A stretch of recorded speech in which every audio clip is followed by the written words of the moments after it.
Good afternoon, ladies and gentlemen. Thanks for coming, in spite of that beautiful weather outside. I'll be the moderator of this panel. We should try to get you or make you have an impression of what 1918 and all its symbolic values actually meant in several Central European states. I'm Czech, but I won't represent the Czech. We have another Czech on the panel.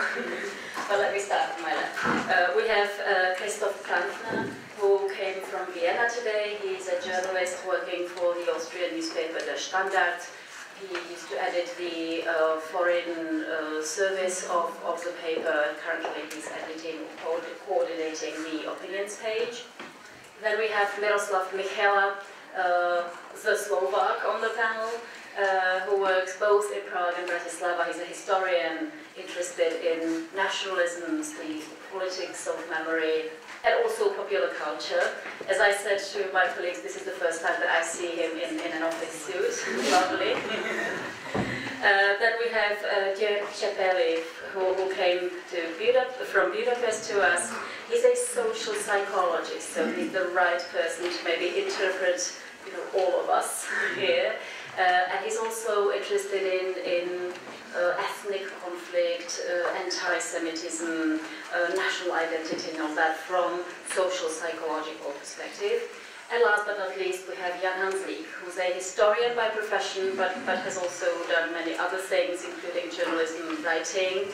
And when I tried to get in touch with him to actually coordinate the panel, the Czech centers told me, sorry, he's somewhere out in the nature.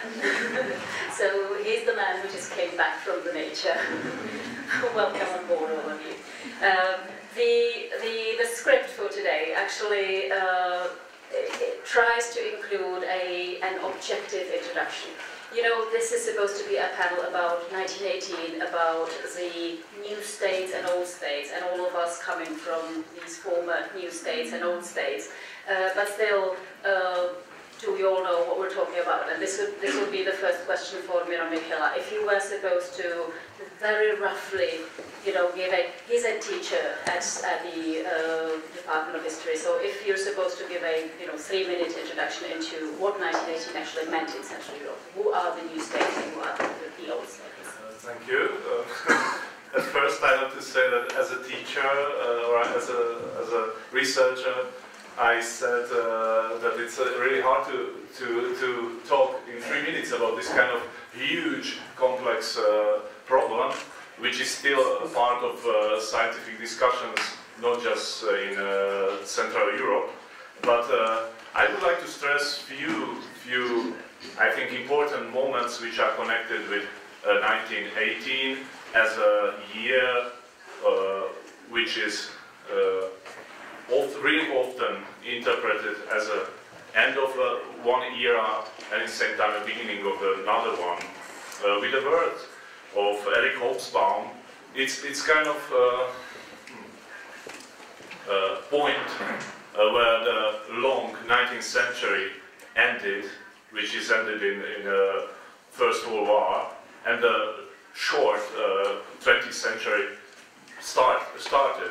We can connect it also with some nationalist issues where there are really big changes in a way of how the national politics were developed in each state, also in Austro-Hungarian monarchy and later in successor states or national states. And I think the most important information is that in 1918 the new era was named, or is often named as an era of the national states, as also Czechoslovakia, Hungary, Austria, Poland, if we are talking about Central Europe, began to develop as a national state, the states of, for example, Czechoslovakia, state of Czechoslovak nation. The meanings and style of politics which were developed in the 19th century changed toward nationalization of the politics, but also the everyday everyday life, and that's I think a big change which is important also for our discussion, or for nowadays discussions about 1918 and about national state and European relation of national states and the European Union.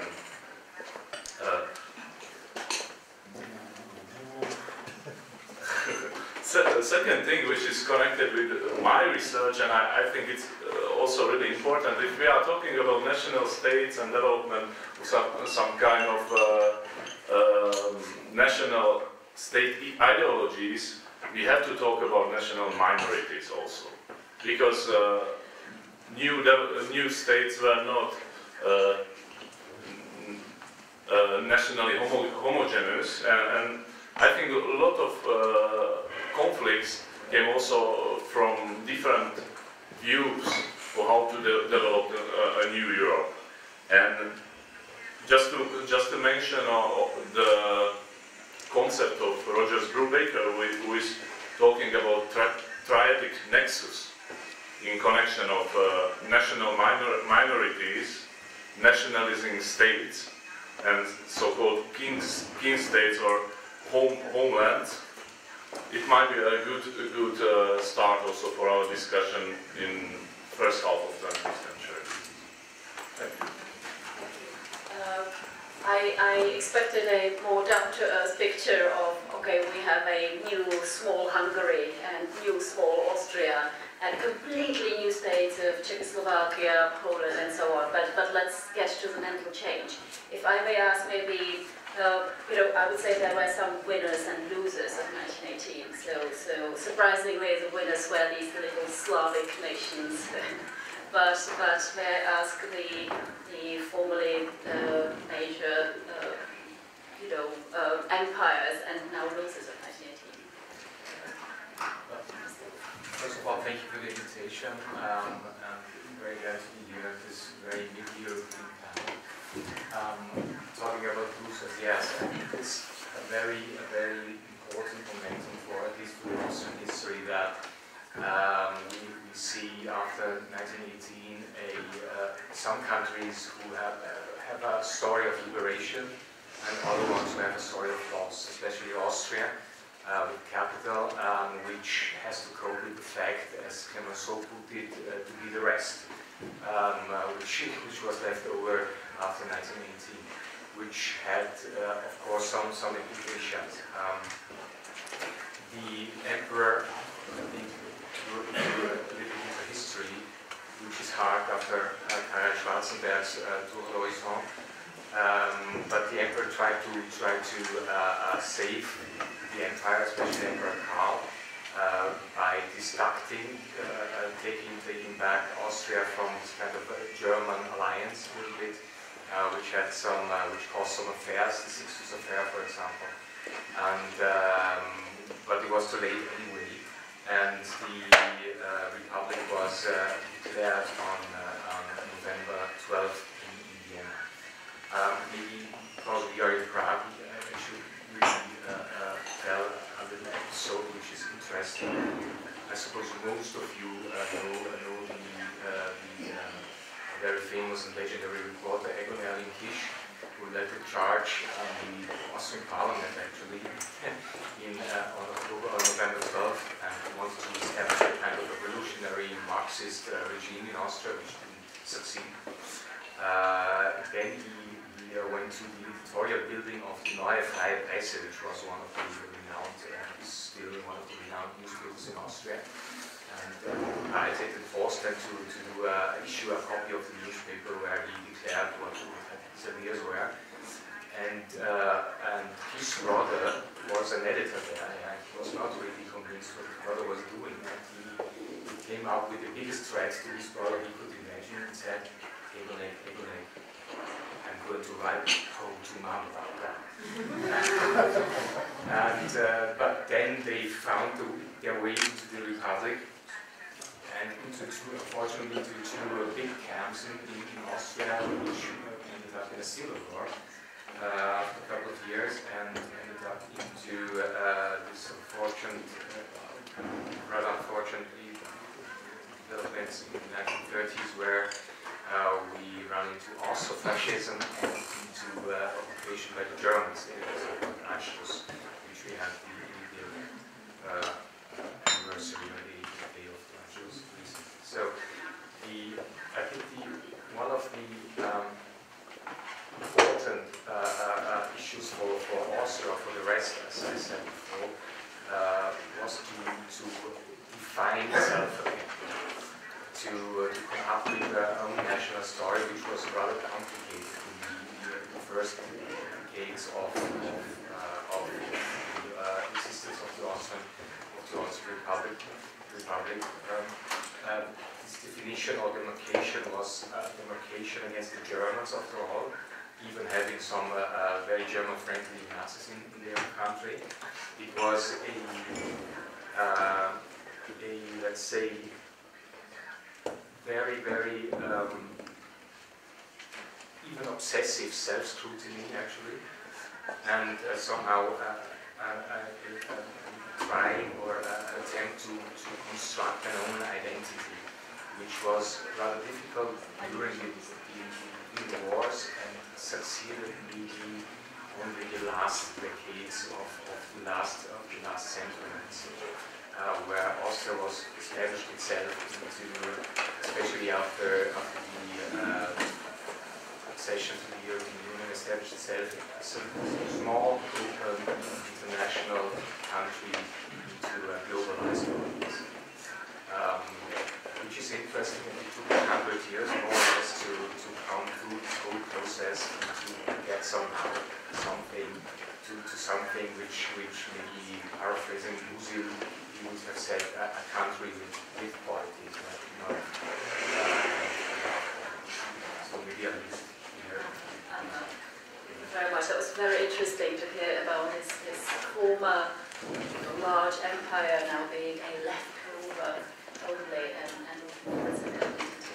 was Hungary as the other peoples different? I would expect more of their interest into who's guilty of this. First of all, thank you very much for the invitation. I'm looking forward to the results of this discussion. When I heard your interventions, I remember the saying of Lev Tolstoy, famous Russian writer, who used to say that all unhappy families are different and only happy families are alike. And if I compare the situation in Central Europe and transfer the term family into nations, I could say that all unhappy nations are different and only happy nations are the same. And certainly in Central Europe, all nations do have some sufferings, do have some illnesses. But I would say, maybe I'm biased, that the Hungarian nation is among the most difficult cases from a mental, psychological point of view. His Excellency referred that in the Austro-Hungarian monarchy, Hungary had a privileged situation. Still, yes, it's true. It was an extremely privileged situation, which Hungarians failed to realize because they thought that this is the normal case. So they were living in an imagined Hungary within the Austro-Hungarian monarchy, and they imagined that this will last forever. And when this fatal year, 100 years ago, happened, I just read some contemporary writings, and I was astonished that to what degree the Hungarians, no matter who was in opposition like Count Károly, or was in the power like Count Tisza, Hungary is a nation of counts, they didn't realize that this story has ended. The Hungarian nation doesn't exist within those boundaries which they imagine to exist, and they fail to realize that what should be done in order to avoid the catastrophe. And the catastrophe arrived, and the name of this catastrophe, or I can call it trauma, it was the Trianon Treaty. The Trianon Treaty resulted 1/3 of the former territory of Hungarians, and about 2/3 of the Hungarian nation remained within the territory, the new country, but 1/3 of ethnic Hungarians remained out of these boundaries. And what I would like to point out is that this trauma still is alive. So Hungary is a country, and this is one of the causes of the illness, what I was referring, that the history has not gone away. The history is present. And I think it's not a good sign if we think about the future, because if you cannot cope with the history, of course, you will lose the future as well. But moreover, that was a temporary success, because there was an obsession of revision after the theology. And this obsession of revision finally was satisfied with the help of the Nazi Germany and with the help of the fascist Italy. And some considerable gains under Admiral Horthy were benefited, like South Slovakia, Northern Transylvania, like Northern Yugoslavia. All these territories somehow returned to Hungary, and it caused a joy among the Hungarians, and they think that, well, First World War is over, and now we have again a new and greater Hungary. But they forgot about the price of this revision. The price was, of course, entering the Second World War and losing again the war. Not just the First War, the Second World War. Moreover, the trauma of the Trianon, this is my point, the trauma of the Trianon was added by another trauma. And this trauma, what I can call as the Holocaust. Because the Holocaust is not just a Hungarian phenomenon, but it's a unique example of this tragedy, because it happened in the last months of the Second World War, in 1944. Within 6 weeks, more than 400,000 Jews were deported to Auschwitz and were killed. And half of these Jews were from the territories which were given back by Hitler, from Slovakia, from Transylvania, and from Vojvodina. So these were Jews who considered themselves as Hungarians, but finally they were not able to be glad of the revision, because it costed literally their life. And after 1945, when Hungary got as a punishment, which other countries in the camp did get as a reward, the Soviet occupation, it was impossible to discuss even to touch both of the traumas. The Trianon trauma and the Holocaust trauma, they were repressed. And we know from military psychology that repression causes mental disturbances. And repression on the collective level, of course, results also mental disturbances. And after the change of the system in 1989-90, when suddenly the public sphere became open and became free, this trauma is just like the shadows in Macbeth, Shakespeare drama, just started to appear, like the witches. And my bad news is that these witches are still there in the Hungarian public sphere, and we were not able to get rid of them, because we were not able to get rid of the idea of Greater Hungary, and we were not able to develop a new kind of national identity, civic national identity. Still we stick to the cultural type or ethnic type of national identity, and through this identity pattern, we will not be able to be a normal nation within the family of the European nation, European Union now. And I share your concern that the European Union, unfortunately, is not in good shape, and it's not helping too much us to accommodate with our past, to cope with our past, and there is no traces of help and support. And the reason why I like very much this kind of panel, because we need such panels, we need such meetings in order to open the channels of self-assessment and self-guilt as well. Psychologist has spoken. Thank you very much. This was about leftovers and traumas, and now we're turning to the winners of 1918. So I'll still keep the discussion, if I may, in the interwar period. May I ask Honza to speak about this big celebration, the big party of the Czechs in Czechoslovakia, maybe who were the people who were not celebrating and who were not a part of the party in 1918? Well, I just like to say, because I like small details about history, that the fate of Czechoslovakia in October 1918 was, in my opinion, in the Hungarian hands.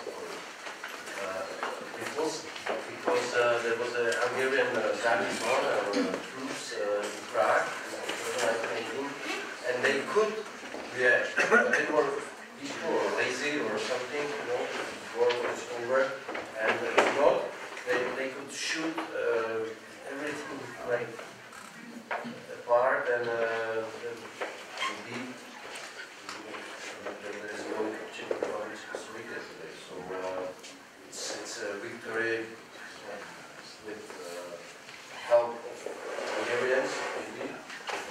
Victory of with help of losers, I don't know. That's a small history in detail, and I don't know if it's good victory also to talk about traumas. I think it could be the beginning of many other traumas of other nations. The Slovakian trauma, we have many traumas from 1845 to 48. Like we are full of traumas. We need, like Central European nations, I think we need psychotherapists or something like this. I don't want to talk about it like victory. Personally, I don't want to talk about victory because in the 21st century, I think we have to ask ourselves, do we need our state, really? What our state did for us in the last 100 years. We had like 40 years of communism, we had like 6 years of Nazi regime, we had like our own Czech fascism, you know, we deported like our Czech or Czechoslovakian citizens, nations to he left Stalin, or them somewhere without any help. You know, where is our victory? Or was it, I think maybe Austrian or Austrian-Hungarian invasion would be better than our own state. So, just a opinion. Okay, thanks for an interesting perspective. It's true that I talked about a victory, but calling 3 million ethnic Germans in Czechoslovakia a minority is certainly not a winner. What was it? You know, how about the Slovaks within Czechoslovakia? I just want to say that in the case of the Czech national movement, it was seen as a victory. It means it was celebrated as 28th of October become a really important day, state holiday, which is until now, I think. And I think it was similar in Slovak, part of Czechoslovakia, which was officially born in 28th of October, but as you mentioned, there are Hungarian rifles, or Slovak rifles also, because of course soldiers were not just Hungarian origin. And the establishing of the state, which was already celebrated on 28th of October, took a little time. It means if we were talking about traumas, it's I think really important to check out the narratives which are connected to dissolution of monarchy. And in the case of Czechoslovakia, and it's same for Czech and Slovak case, the 28th of October become a day of the freedom, and I'm talking about narratives, about interpretation, and everything has changed really fast because it was a weighted change, and everyone was. I'm still talking about the narratives. Everyone was happy about that. In a Hungarian way, we can see the long time of discussions and negotiations until Trianon, which is really important part also of the history textbooks. For example, when we are comparing Hungarian and Czechoslovak textbooks, we can see in Czechoslovak ones that it's happened and it's all right, and though we are building up our state, because that's a kind of victory of Czech or Czechoslovak national idea. That's the one way. In a second way, in Hungarian textbooks, for example, from 50s, you cannot really find even information about Trianon, because there was information about Russian Revolution.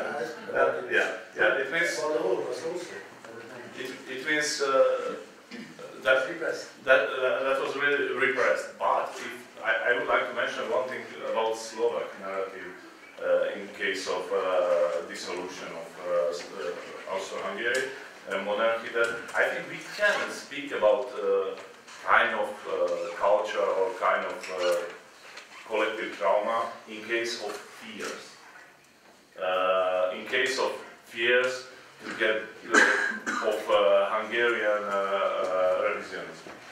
That it works still until now in, for example, we can find it also in Slovak parliament, when there are tasks or topics connected to Czechoslovak-Hungarian relations, there are really strong motivation or really strong reaction towards even when some Hungarian politics are talking about historical Hungary. It means it's this kind of common, we can talk about some kind of common fears in the field of dealing with history or dealing with 1918. And last argument what I would like to say, it's in connection of Czechoslovak relationships, which were, I think in 1918, more than 200 persons, Slovak elites, declared that they would like to be a part of Czechoslovak state. But just in a few months later, some conflicts began. And in Slovak, also in historiography, but I'm talking more about kind of more common narratives. There is a kind of double liberation, and one is from Hungarians and one came from Czechs, which is I think we will talk about it later, and we will talk about 90s. That the Slovak national narrative is based on this kind of double oppression, representation of history like a double oppression. I don't think that it works every time and everywhere, but it's still, I think, inherent part of Slovak national narrative, and we can follow it in textbooks. We offered a very depressive and traumatized picture of such a Europe between the two wars. I'll keep it to the traumas for a bit longer, because I want to follow up on the Holocaust trauma of the Hungarians and actually ask myself, it's Tony Judd speaks about Vienna in 1945 and he says, well, it seems the same, but it's not the same because there's some people missing. And it's, for example, the Jews and the whole multicultural and multi-ethnic nature of Vienna is missing and all that. What would be post-war Austria like?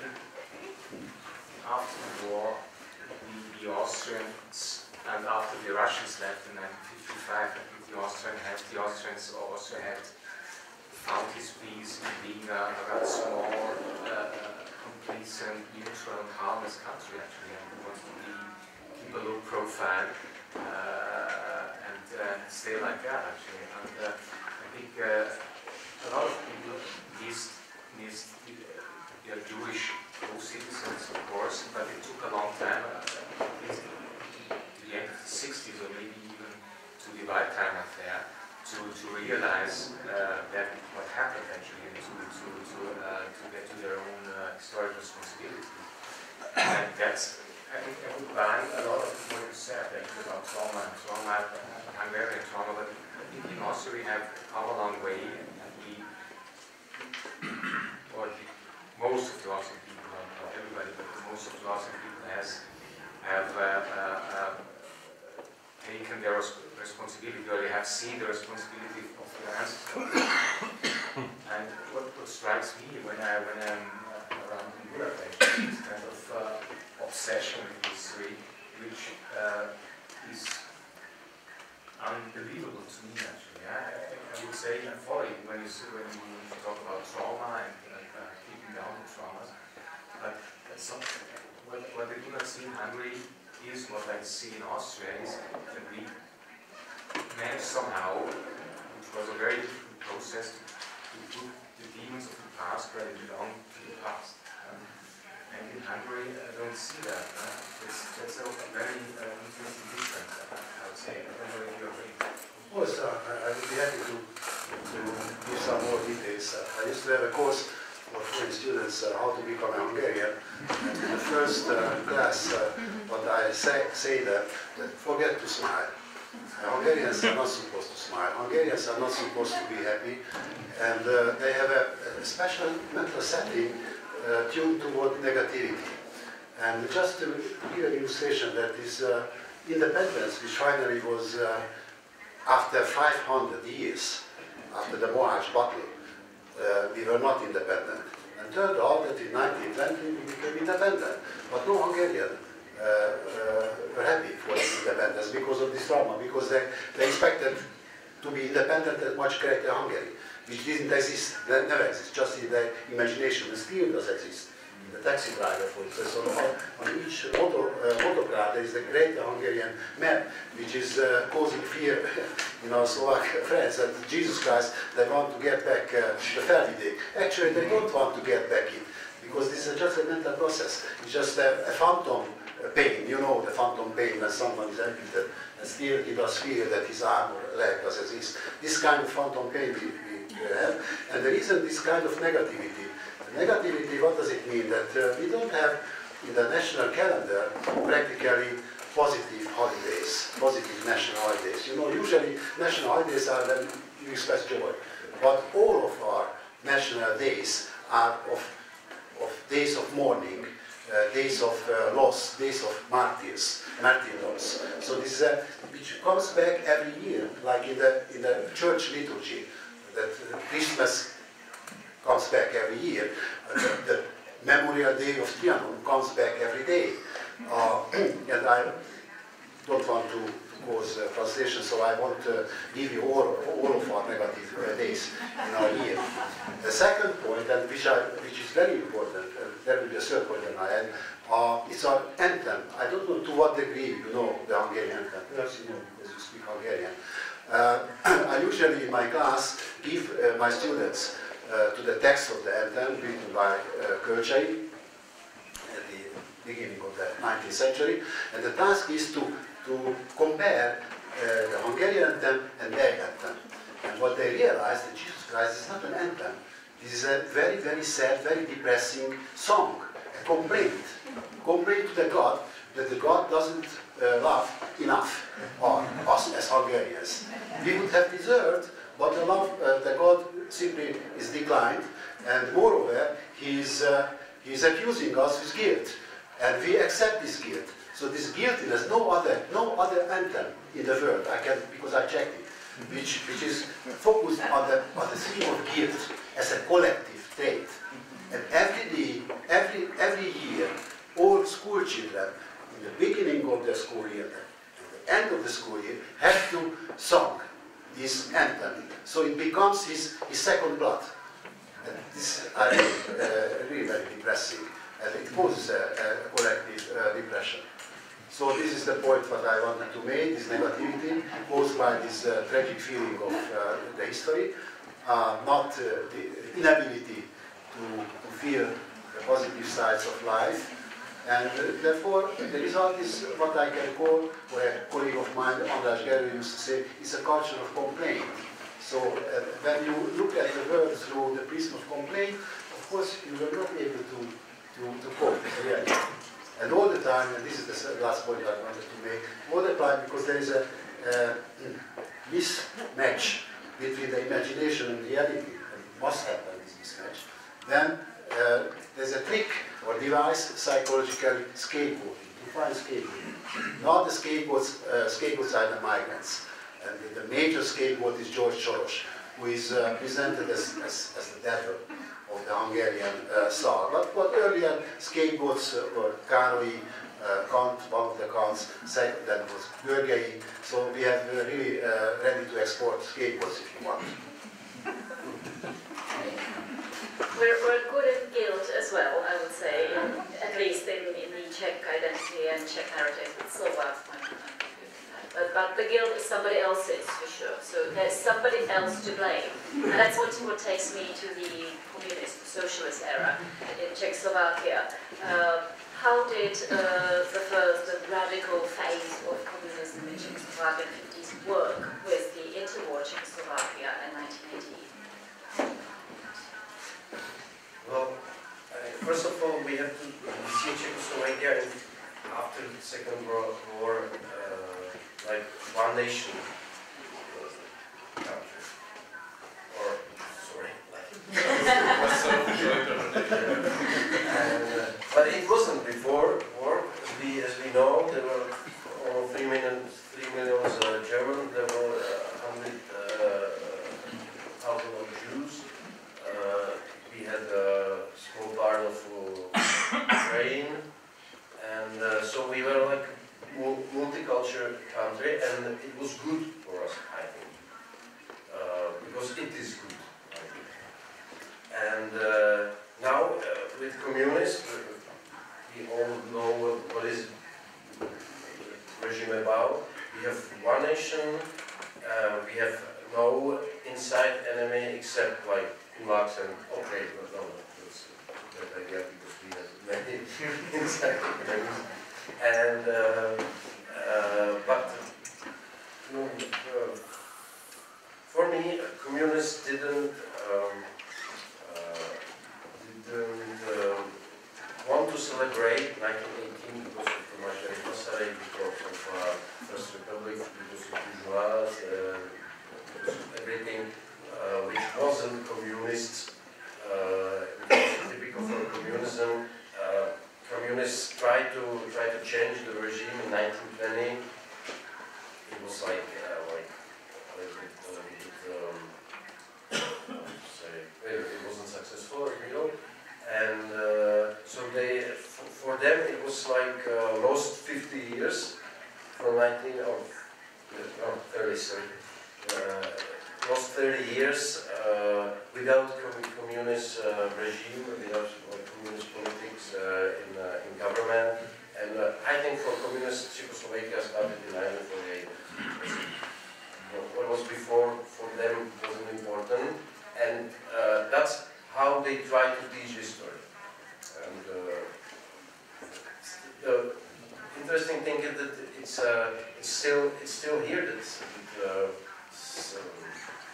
my mother is a teacher at college and gymnasium, and she have no time to teach about Czech legions, Czechoslovakian, or about how really hard it was to develop and launch the Republic of Czechoslovakia. So it's still, we have it still in our heads, we everything about teaching books, we have no, like, not enough information about what was 1918 about.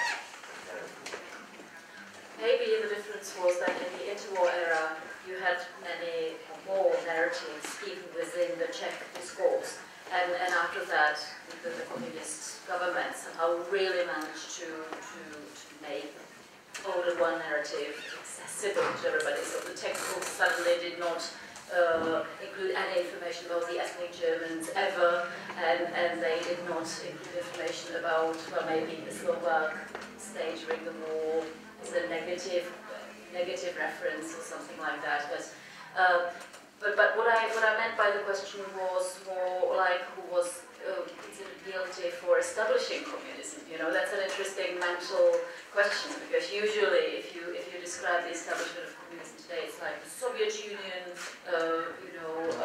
exported this to us, and there were these evil communists who organized a coup or whatever. But the Communist Party was in fact one of the very important political parties. Yes, protest parties, but still third place in the elections during the interwar era. They won the election in 1946. They manipulated the political scenes very successfully. So it was also an internal process, which is usually not mentioned. That's what I meant when I said we externalized the guilt for communism, for example, and for many other traumas. Yeah, the Slovak perspective, sorry. And I'm keeping the stereotype, the Czech speaking first, and then the Slovak sort of adding I promise to. Maybe I will follow my story about celebrations of 28th of October. And in 20 years of First Republic, it was celebrated as a main event, as a main victory of Czechoslovak nation. But after 38, it was banned. In Prague in 39 there were demonstrations, and I will jump to 45, and that's important that the idea of Czechoslovak independence or Czechoslovak Republic was also, even after the Second World War, a really important issue, and that's why it was still a national holiday until 75. I think it was official national holiday, but it was rewritten. The story was written already in end of the 40s, and it's connected to the picture representation of winning Soviet Union and winning ideology, and in the same times the people who were celebrated in times of First Republic, like Tomáš Garrigue Masaryk, Edvard Beneš, or Štefánik from the Slovak side, were banned for example, from the textbooks in 50s. It means you have some kind of continuity after 45, but the story is changing. The story has changed in a way of the connection with the Russian Revolution in 1917 and things like that. It means there was and officially the 28th of October become a day of nationalization of property. It means after 45 we celebrated not just the end of the war and the Czechoslovak Republic, but more important was at that time this kind of social and economical change came after the Second World War. Yes, but in fact the law on nationalization was adopted on the 28th of October to celebrate 1918. So at that time, this was still possible to I wanted to ask one more question about the socialist era, and that was, my impression is that there was a very important or influential new life of the old empire and the whole world back in the early 20th century in the dissident environment. There were many, you have the Czech or even, volume on Czechoslovak history, which brought this back, good empire, the good Austrian empire, and the good multinational First Republic, actually. You have Milan Kundera, and this very influential, that's an exile thinker or writer at that time, who published his Tragedy of Central Europe in 1983, if I'm correct. And there he drew this specific region, which was all interconnected and which was different from the West and different from the East. And of course, the main function of these motifs was to find a difference from the Soviet Union and from this real East. But still, was there a similar motif in the Hungarian dissident movement? Or do you have a comment, or were you, as Austrians, aware of that? I'm not sure if we were aware, probably yes, but what I would like to add is this kind of notion of political tension where in the 90s, point like Václav in the case it's kind of the same movement, intellectual movement. Recreate this kind of geographical which is not really Western, not really westbound, not really eastbound, but something on its own. And it was kind of a phantom and a fantasy at one time, proposed by a lot of intellectuals and a lot of politicians in Austria at least, but it didn't materialize until now. I understand that it was something, an utopia in communist times, but parts after communist times it didn't really nationalize. Was that relevant? I would like to make two comments on the issue of communism and the other one on the issue of Central Europe.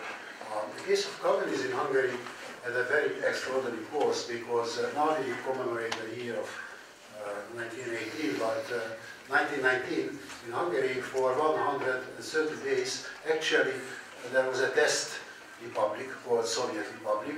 So that time the Hungarians somehow experienced what does it mean nationalization, what does it mean terror, what does it mean crushing everything which has something to do with human rights. And these 130 days remain in the memory, the consciousness of the Hungarian population, but in a very unfortunate way, because somehow the perception was that this Soviet Republic was true to the workings of the Jews. And practically the Jews were overrepresented in the Soviet government, but of course not all of them. I would say the majority was against the Soviet type of republic because they were bourgeois, of course, and they were not glad that everything was confiscated suddenly by their fellow Jews, by the way.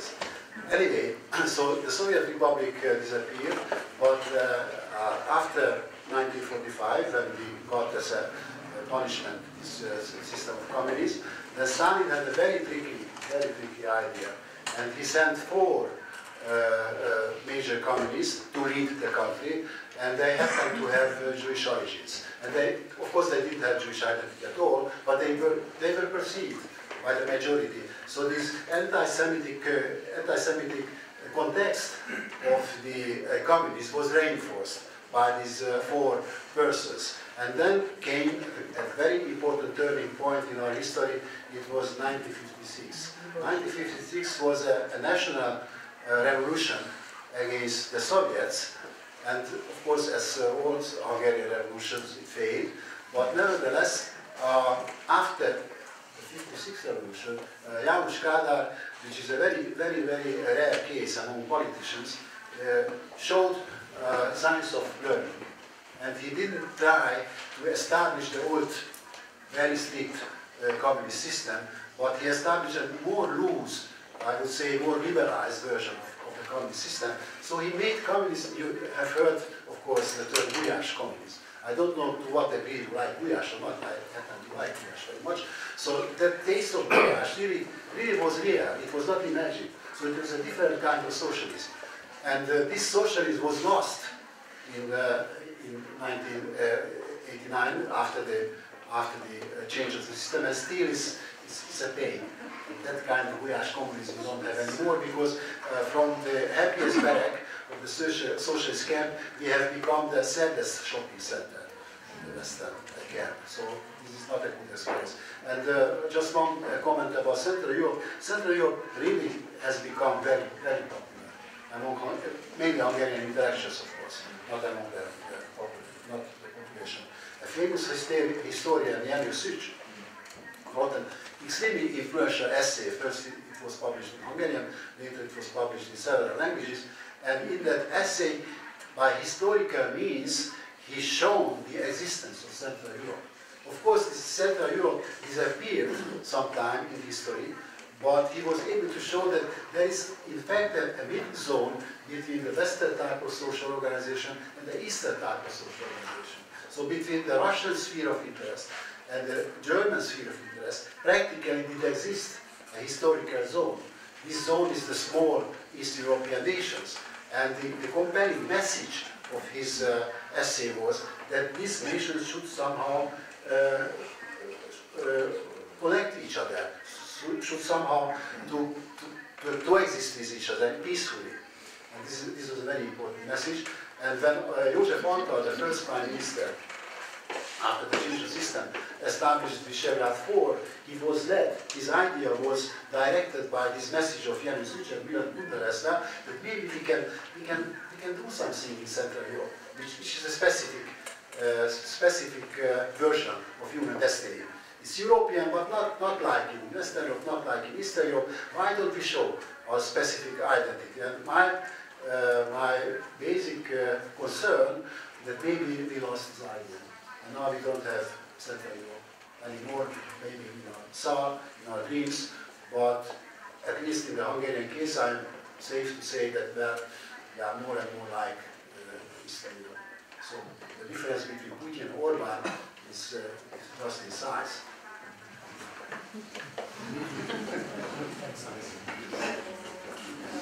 Is there a comment about socialist Czechoslovakia and its historical narrative, latest? If not, let's keep to the 90s, because this was a very important kickoff. The idea of such a Europe was really more influential in the intellectual environment before the end of communism. And it seemed like that might be the idea which would really lead us to international, regional cooperation and so on. We had some very important actors in our country who were very much against this idea. Or Czech. I think that Central Europe, the discussion coming from Such and Kundera was really important in dissent, but also in the 60s. I would like to start with that many intellectuals which become then later dissidents were scientists here in Prague, and it's really important to know that a lot of people who cannot really write officially came back in '89, and there was, it means the discussion from 60s, I think, came back in the 90s, but at the same time there was kind of devil, the nationalist devil, which came back also at that time. And if I can speak about the Slovak case, that's the case of Slovak state or fascist Slovak state from the Second World War, which became an important issue of discussion, and not really that people were adored too much, but the idea of independence became very important, and that was the issue also in Czechoslovak debates, which then fallen into divorce, which is still discussed like a really nice divorce. I don't know. That's about that divorce. That's the official interpretation nowadays. That okay, it wasn't really cool, and we are still reminding ourselves about Czechoslovakia, and we have still really a lot of common. But the divorce was not a bad choice. I don't say that's my opinion. I'm just talking about kind of common sense or common or official interpretations of historians. Also, there is a book about 20 years of Slovak Republic. Well, I would say that if you go to the documents from there, you somehow remember something different from what you found in the documents. So I do remember the pain of Czechoslovakia falling apart. But in the documents, there are all my Czech fellow citizens actually running away from the Federation. So that's probably what very elegantly implies. But it is not a very nice aesthetic era. It is actually full of animosities and devils. I'm from southern Slovakia, and for me it was really strange to see this kind of discussions for example, in Bratislava, because in the Slovak-Hungarian region it wasn't really common to think about the dissolution of Czechoslovakia. It means I was coming from another land, another part of the land, and I remember the big surprise that it happened. That was my personal. Once again, we remember us as being, the Czechs being actually the farmers of the Federation, and reality as it seems from the politics. Okay, here we are in the early 1990s, please, and let's get back to the question of the notions of 1918. Was there, did it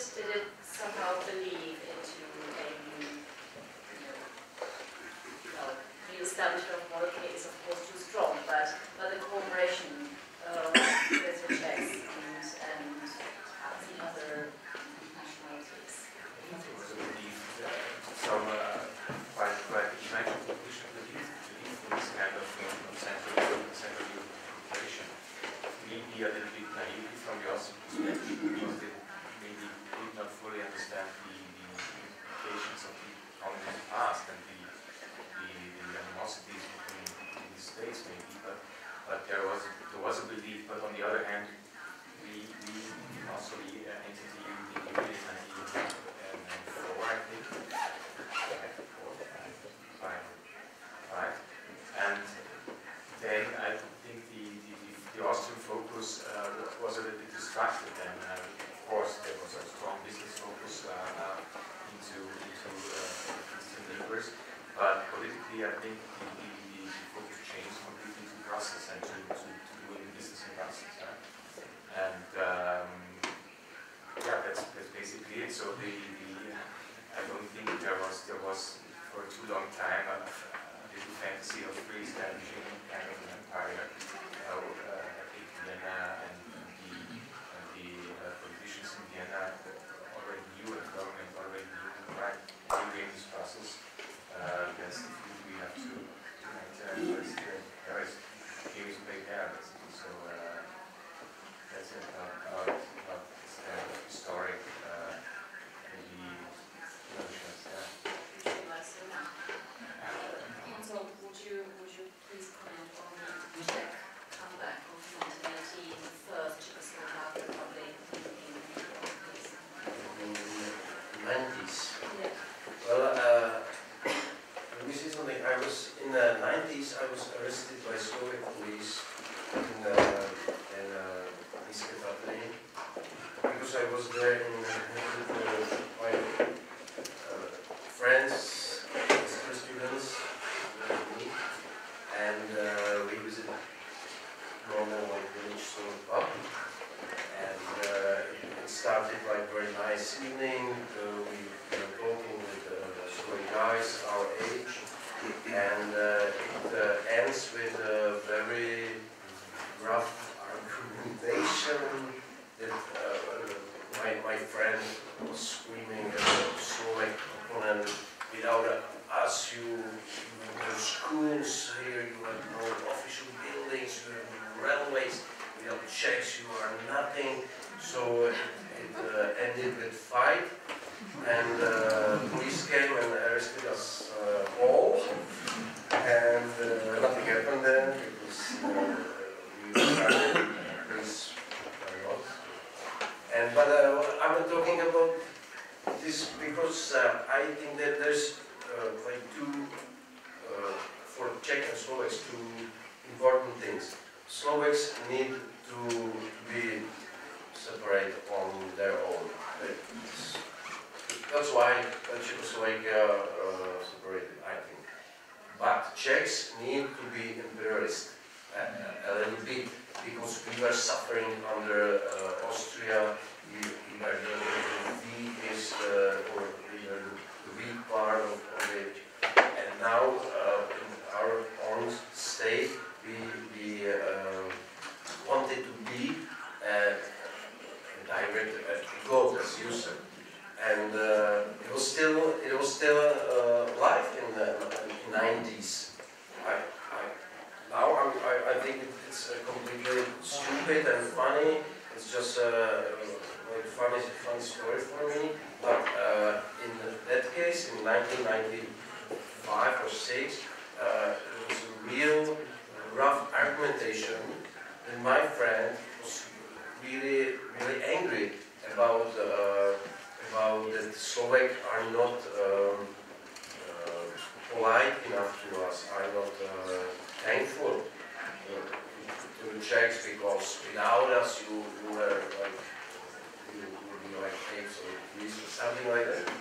And it's still I could understand it in 1938, 39, or I don't know, but in 1995, argumentation, discussion like this, it's nonsense for now. Yeah, 90s there was this discussion among intellectuals about the return of history, and I think in Czechoslovakia the return of discussions from first Czechoslovak Republic, and they were connected also with some kind of economic task for the question of cultural superiority and this kind of myths, common myths which were in the same time really explosive.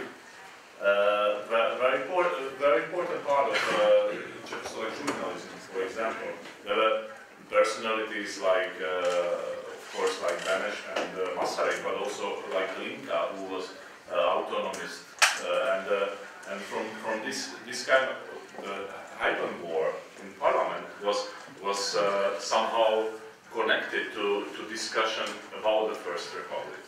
And the second thing, what is I think really important, and that's the difference between the discussions in Czech part of the Republic and Slovak one. Then in Slovak become the Slovak state a really important one, task to discuss, and in Czech Republic the period of protectorate was defined as a how to say, time when the Czech cannot be, or were not able to fight against the oppressed, and that's a really different kind of story. If we are looking to Slovakia, where Slovak government was active with a collaboration with Germans and all these things, it means that there were some discussions which were connected to First Republic, but at the same time there were kind of heroic narrative of Czechs which were fighting against Nazism and against communism. And in Slovakia we turned back to this brown era, and we were fighting in the middle of all these really hard issues, like also killing Jews and all these things which were somehow still not really discussed topics. I think the references to the 1918 and the First Republic were very strong in Czech politics. There were some serious proposals of actually, pass the Constitution of 1920 as the new post-socialist constitution. It seemed like that would be a solution to, to get rid of the socialist legislation and have a real democratic constitution. And then on the other hand, this Czech exceptionalism actually killed the whole Visegrad cooperation, because Václav, who was the finance minister and prime minister then, which is an interesting parallel to today's. So he wanted the Czech Republic to be the best pupil of the whole transforming club, and therefore wanted to leave even the Visegrad partners behind. He managed to kill the Visegrad cooperation. He didn't manage to make us the best pupils of transforming Europe. How about the Hungarians in 1990s? Did they relate to either 1918 or to interwar? There is a kind of continuity and discontinuity. Continuity in the mental sense that we Hungarians are tuned not to have empathy to other nations. So the Hungarian public opinion didn't monitor events in Czechoslovakia, events in Yugoslavia. They were just concerned their own frustrations. My frustrations, because the change of the system was not experienced as a result of but it was given. It was perceived as a decision of superpowers between Reagan and Gorbachev, or Reagan and Bush and Gorbachev. So suddenly we realized that we are living in a free country, but no one really did fight for this kind of freedom. So our last experience of fighting was from '56, which I referred, but it was repressed so rudely that those heroes and those martyrs were absolutely crushed. Even their memories was crushed. So when suddenly this new kind of liberty or the real sense, economic liberty, political liberty, returned, or arrived, not returned, arrived to Hungarian soil, it caused a kind of frustration because it meant the introduction of capitalism, a sort of capitalism, a kind of robber capitalism. And as a result of this robber capitalism, many people realize that they are losers. And very few realize that they are winners. I, as a social psychologist, usually made with my colleagues year by year a survey, and there was a question that, how do you perceive yourself? Are you considering yourself as a winner of this tradition or loser of this tradition? And never there was a majority for the response of the winner. All the time there were some changes between 50, 56, even 70, that we are the losers. So this is the soil of frustration, which in a way embeds to the second phase of the post-communist history of Hungary, because the first phase was when we had this new constitution. It was not completely new, but the sentences were new in the constitution, and it was a legal state, no question about it. It was a capitalist state, resulting huge inequalities, and it was a liberalism perceived by the majority of the population as harmful. Therefore, in 2010 happened an election, and as a result of the election, a new period of this post-communist history of Hungary has arrived, and still we are living in this period. While the first period I can characterize as a liberal period, the second period can be characterized as illiberal period. And this illiberal period resulted that nationalism, this old type of Hungarian nationalism, which doesn't take into account the points of view of other nations at all, and it has a kind of spiritual irrelevance, a spiritual sense of superiority, is the culture of complaint and negativity, which I already referred, so, and populist rhetorics, and fear of otherness, especially now that migration is representing this otherness. So this created such a social psychological mess of sentiments, which finally made the people blind and deaf for the basic inequalities, and resulting in every 4 years an overwhelming majority for the ruling party. So there is a huge difference between the first phase and the second phase of post-communist Hungarian history, but the continuity that maybe that most of these periods mentally somehow originate in the original trauma which I referred, this inability to cope with the reality, inability to cope with the notion that we are a civic nation, not lower and not superior of other nations, and sovereignty is not the question of the nation, but sovereignty of the citizen. But we don't have citizens, we have only subjects, and this is a huge difference. Well, we have a nation, the nation, sorry. Nations of subjects, but it's not the same as nation of citizens. So this is a quote by Viktor Orbán, which I just tried to... I call happy nations which do have citizens, and what I like very much in Austria, somehow Austria had shifted into this direction. Even despite of the new chancellor and the new political events, but the basic tenets of the legal state, the basic tenets of human rights are not questioned. There is an American sociologist or political scientist called Havel. He is teaching in New York somewhere, and he made this comparison as well from subject to the 1968 kind of individualizing people of societies by a very strong individualism, being a citizen, being responsible for societies, and then becoming a consumer, basically. And the point is that he argues that the Eastern European countries left out the middle part of it, and we became subject, from subject to consumer directly. Some of them became consumer, some of them are just looking at others as they consume. It's a difference.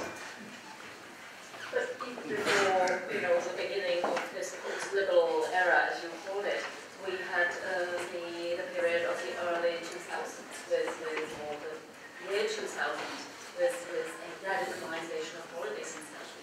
Austria warning to block the Czech EU entry because of the Italian nuclear plant. So many notions of the expelled ethnic Germans by the Austrians or Germans. Wasn't there an illiberal era in Central Europe then, early 2000s?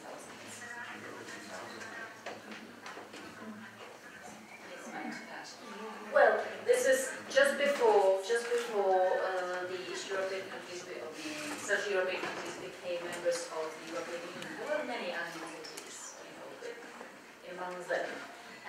it seemed like to be contrary to this former Visegrad period and so on.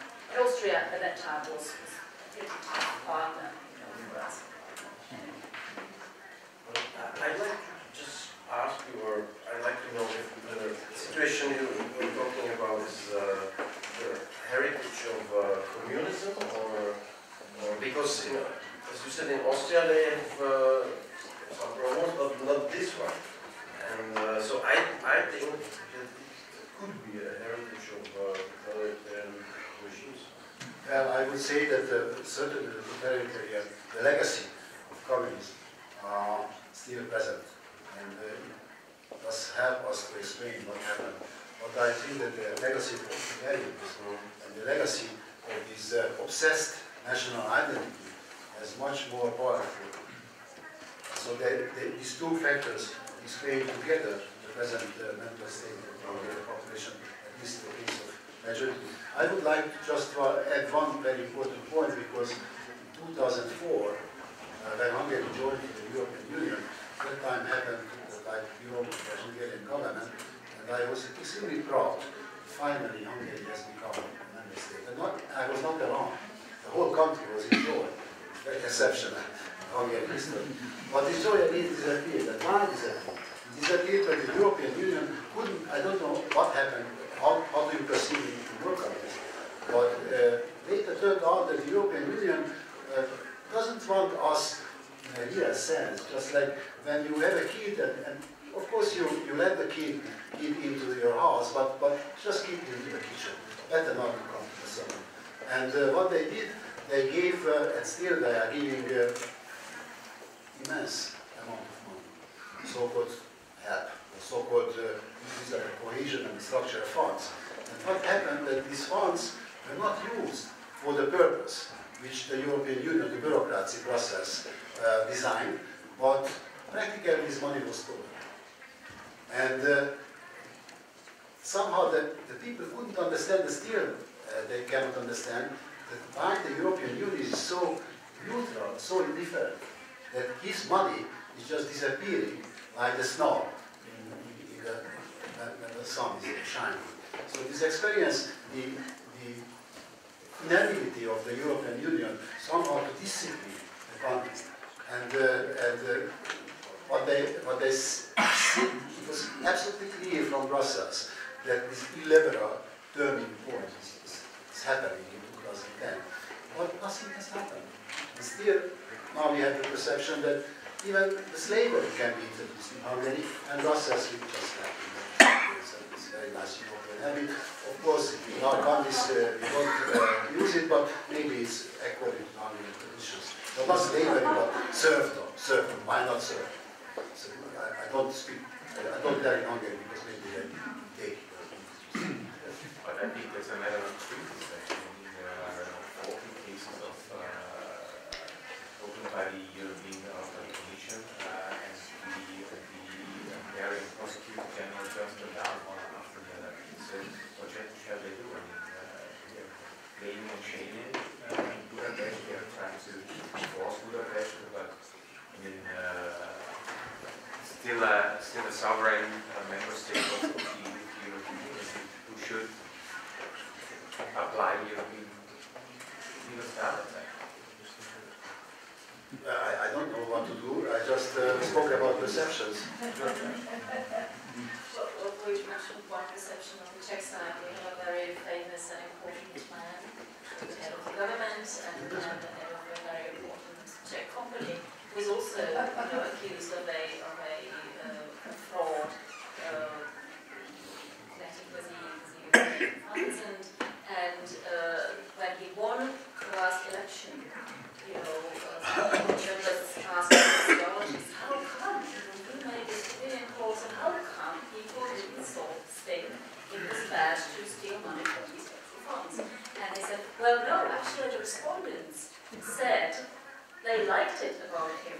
They said, oh, he could show it to the European Union, he could get the money from them, really, in spite of their difficult rules and all the bureaucracy and so on.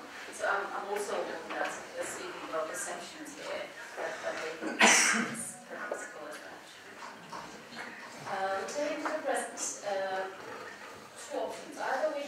idea about whether there is a, whether 1918, the time, the point we're talking about, is offering, some productive motif for today's politics? So that was one of the questions today. We were talking about trauma, that there were guilt, fear. That's all political tools. They're still working with such tools, and Germans, some Russians, and I'm sure that Austrians they have their fears inside. They don't have the psychotherapy yet, and that's why politics can use those tools, and that's why it works. And it was working 100 years ago, and it works today as well. So I think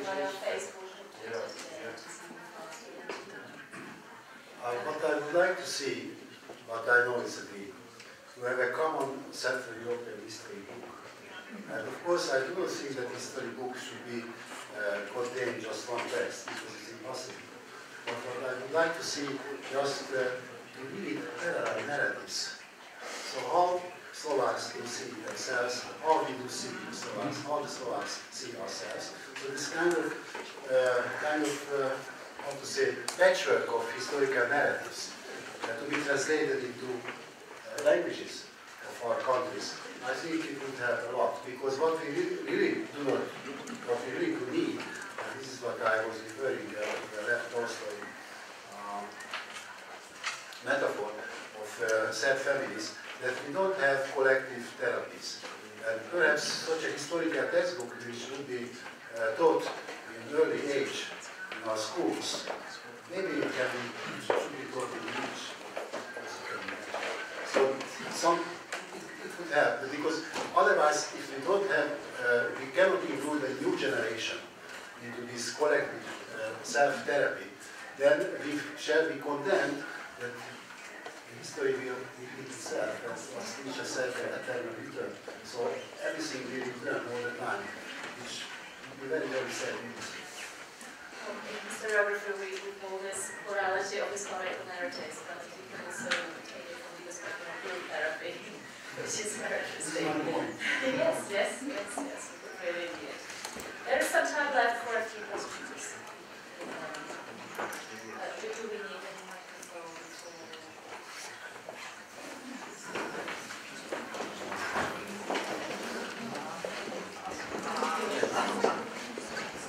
Yep. Very interesting your point about Czech 1918 and Czech lands, which was more Bohemia. My question is, so Bohemia was certainly one of the most privileged areas of the Habsburg Empire, given that all the major industries were here, given that all communities of all nations were able to participate in the industrial development.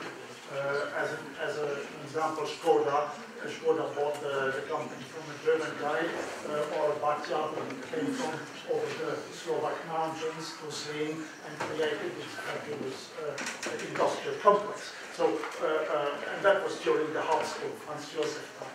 So there was no racism, there was no major discrimination, including the Jews. The Jews were participating in the industrial development. There were riches. It was really, in my opinion, a fantastic system. So at one hand you had a very much privileged Bohemia Czech, with also Moravia. But on the other hand, there were, it appears in the narrative as they were unhappy with Franz Joseph, and his system. So my question is, who was behind people like Beneš, like Mazar, by the way, yeah, but of course, because Benelux himself was a privileged guy. He came from a poor family and he ended up as a university professor. So no Austrian Franz Josef said, well, but you are a bad Bohemian underdog, you are not a rock. No, it seems to be that this system was one of the most equitable. Maybe we don't have this level today. Yeah?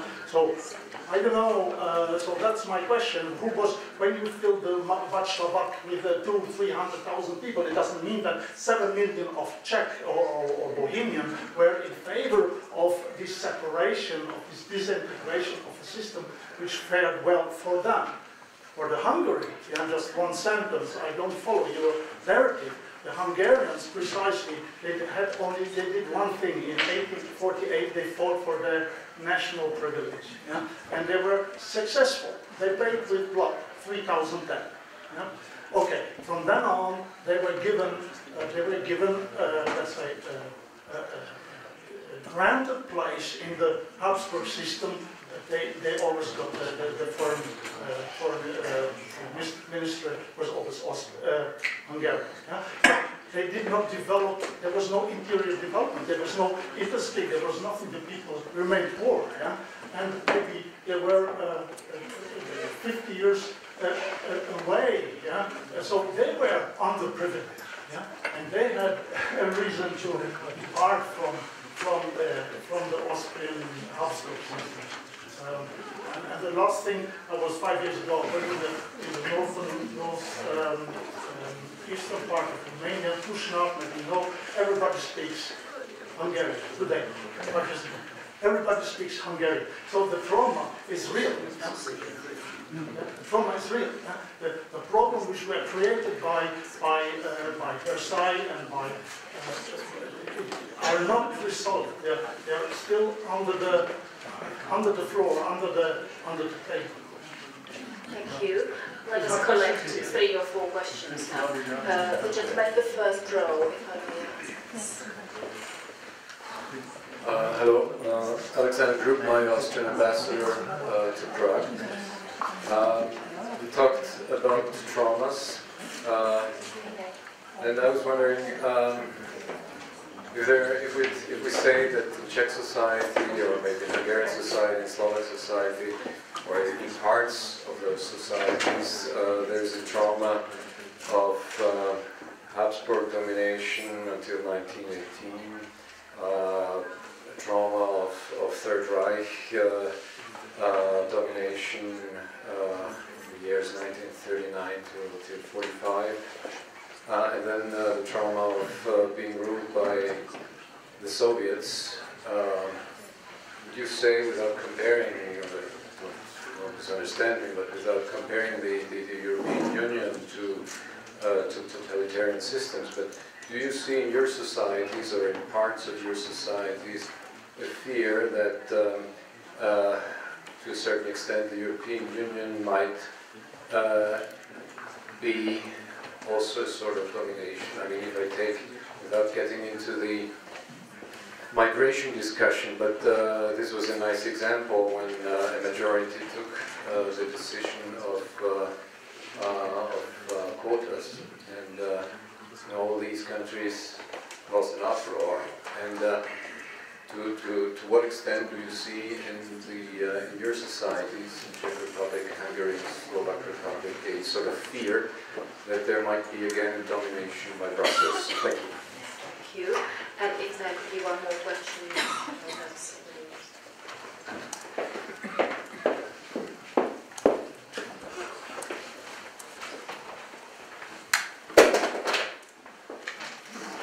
Děkuji. Dobrý večer. Já mám několik velmi stručných otázek a jednu poznámku potom. Proč se zde nezmínilo, když se hovořilo o konci první světové války, že existuje filozof, který téměř 30 let před skončením první světové války předpověděl, že bude válka světová a že padnou říše, budou rozbity, dokonce dost přesně odhadly i počty zúčastněných lidí. To je jedna důležitá otázka a mrzí mě, že historici interpretují nebo vysvětlují nebo popisují události, i které už já jsem zažil, velmi nepřesně. A i tady zazněly nepřesnosti a řeknu vám přesně jaké od vás, historiků, za stolem, panelistů. Je třeba dělat velmi přísný a přesný rozdíl, když se hovoří o tom, že padl komunismus. Žádný komunismus nepadl, byly to režimy komunistických stran. On totiž žádný komunismus neexistoval. On totiž neexistoval. A mluví se o tom, že padl socialismus. On také ani žádný socialismus nikdy neexistoval nikde. Byl to voluntarismus. A mohli jste třeba připomenout i, tomu se vyjadřoval mimo jiné Albert Einstein a řekl, že znárodnění ještě není žádný socialismus. A přesto, že to bylo v názvech, znovu říkám, je to neznalost období osvícenectví, ale i třetí německé reformace, je to neznalost filozofických myšlenek. A ještě na jednu věc dovolením upozorním u těch omylů historiků. Často se říká, že Adolf Hitler byl Rakušan. Nebyl. Adolf Hitler byl Rakušan státní příslušností, ale národností byl Němec, protože v Braunau byla německá menšina a on jako dítě měl velmi zápornou zkušenost. Rakušané jednoho Němce, to nepamatoval z vyprávění, předhodili Francouzům. Takže já nechci Adolfa Hitlera omlouvat, samozřejmě to nelze, ale z trošku jiného úhlu pohledu, s touto znalostí, my můžeme chápat jeho postoje k sudeckým Němcům. Děkuji. Thank you. I'll quickly sum up all three questions and try to translate at least some points from the third one. The first question was about this, ideal multi-ethnic system in Austria, as could be demonstrated on the development of economy in Bohemia. I think that's a very important point. The second question was by Mr. Ambassador, was about the current fear in our countries that the European Union could be a new dominant force, or maybe even this new totalitarian power. And the third was a very critical comment toward the historians among us, so the two of you are out of that. It was about that we used some concepts indiscriminately and incorrectly. For example, we said there was communism, there was a communist party regime or communist party system. We said socialism was originated by the nationalization of property, but you can't make socialism by just nationalizing and so on. So there was quite some criticism coming from that. And I would now ask each of you, it was more a critical comment than that. And now I would ask all of you if you could quickly, use this opportunity to react to the questions and also use it as a concluding remark. Yeah, would you start?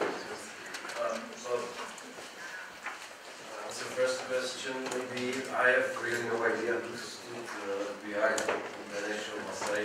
We can say the whole nation, but it's not. And that's why I didn't want to talk about victory, because Czech victory was used for Germans, or it's like this. It's not victory when there is a multi-culture state, when everyone has his own goal. We cannot talk about one 34-0. So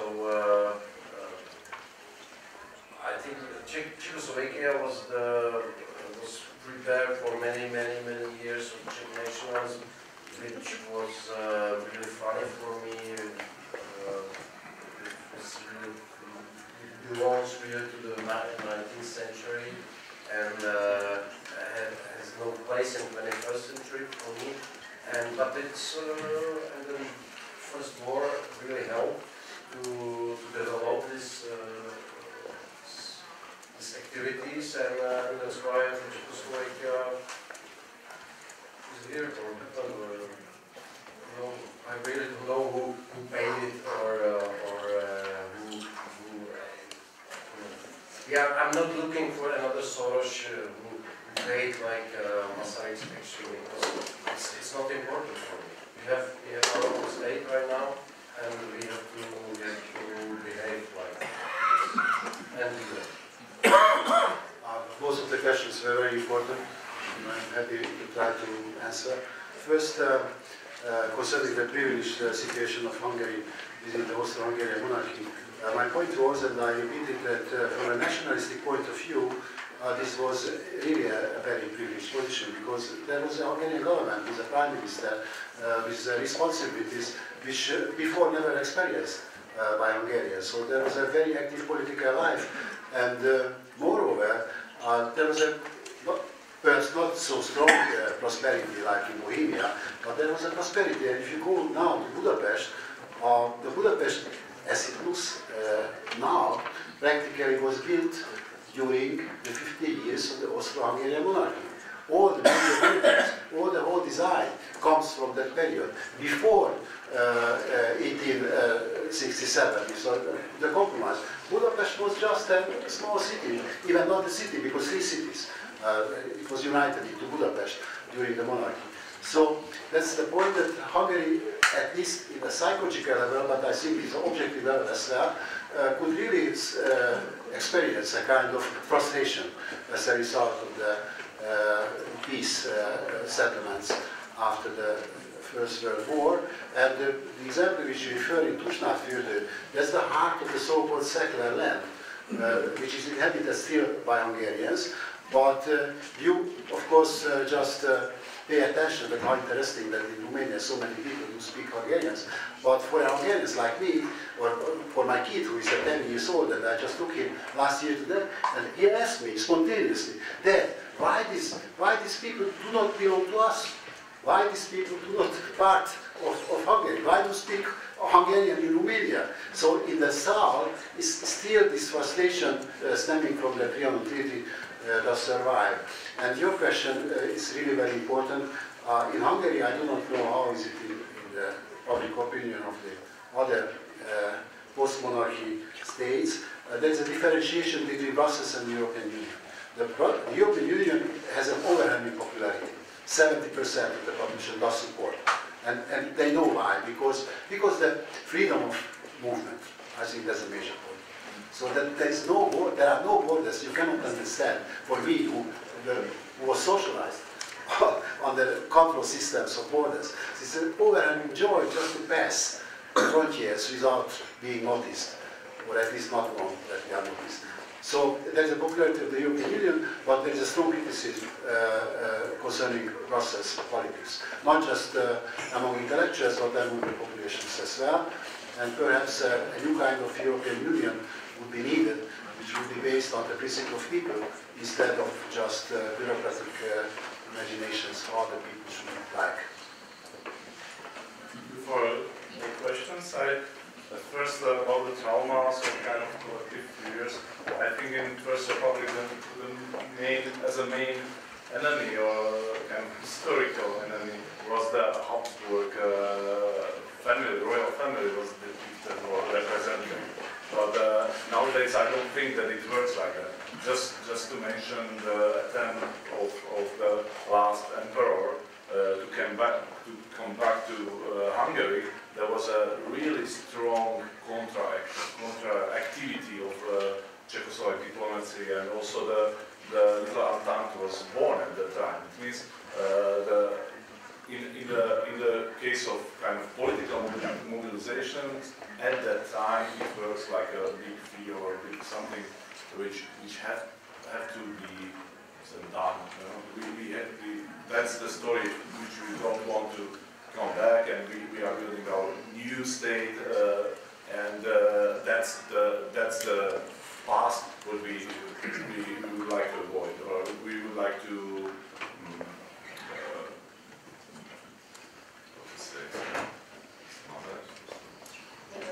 erase. And it was just when we are just thinking about some monuments that were erased of royal family. About the Third Reich, it's a specialty, I think, in Slovakia.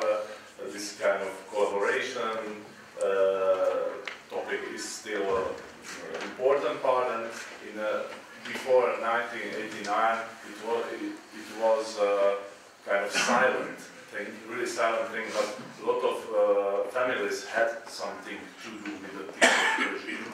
It means after 89, it was similar like in Hungary, the Trianon topic, that they from this silent society came up the question of collaboration as a something which has to be discussed one more time. It means there were a discussion which were really positive towards the collaboration, and they were supported by emigres, for example, from the United States and Canada. And at the same time, there were strong anti-fascist agenda from historic institutions, for example. Also, socialism, that's the difference between Czech Republic and Slovakia. That in Slovakia, there isn't really a huge debate on socialism in comparison of Czech Republic. I think there is a big difference. And about the domination of EU, I think also, but I don't have really exact numbers, but there is a high support of EU, but in the same time, the criticism is growing up, and we can follow it in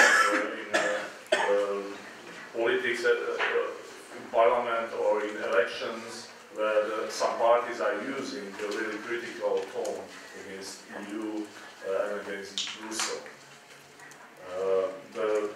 Using the word communism, I'm not sure if I mentioned or if I used it, but that's true that there are debates on how to call the regime before '89. I agree that the idea of communism wasn't or not fit not into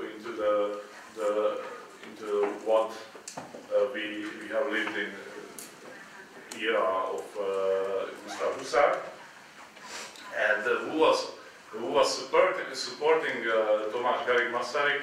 There are many books and documents published already about the foreign action. There are still discussions how strong was the domestic front, how important were the Czechoslovak army in that case, and how important was the diplomatic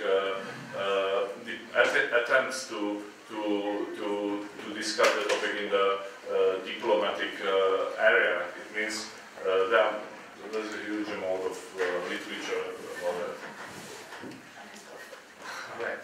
There have been a lot of answers now. I just wanted to add one last observation, which might not have changed, a fact which might not have changed in the last 100 years, which is to me is the fragility of institutions and political systems.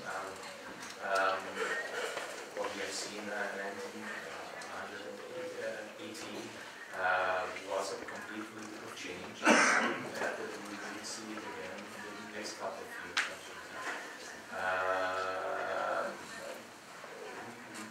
We tend to believe that the European Union is something like everlasting or so, but I wouldn't bet on that. This is our, I think, somehow duty as citizens of the European Union to let it shine again. So that would be my last observation. Thank you very much indeed for your attention, and thanks, to all of you for sharing your ideas, for not only getting insulted by the others, including myself, but in fact listening.